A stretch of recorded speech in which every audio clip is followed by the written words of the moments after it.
لعلك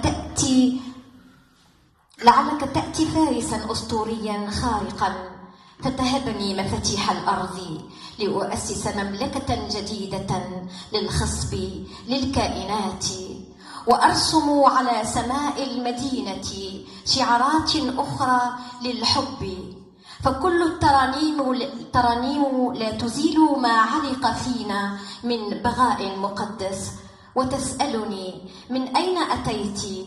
أنا من بقايا السلالات الغابرة، ورثت عن أسلاف الرقص والغناء بهيكل الملك. أنا امرأة الوقت الراحل والقادم، أسكن القلاع، أغتسل بألبان النوق في بركة من الضوء، لا يساورني ندم كلما وزعوا دمي نبيذا فوق التلال.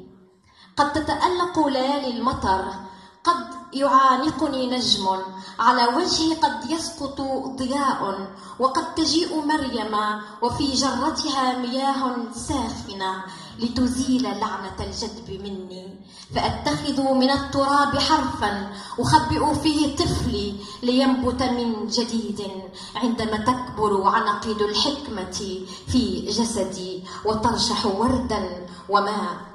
تمنحني العذراء عصارة نخلة سامقة، أقترض من فيئها عتبة قصية لأشرب نخب الغابرين، وألمح حدائق في السماء مظللة بشحوب حبيبي والغياب.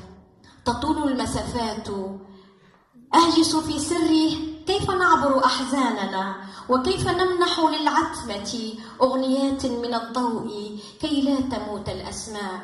هناك على مرافئ الليل تعزف نجمة نشيد الخلود، ترشق دروبنا إيقاعا رتيبا ثم تغفو بين كفيني، وألمحني على جدار العمر أحفر اسمي، وفي الأرض الموعد أزرع التوجع.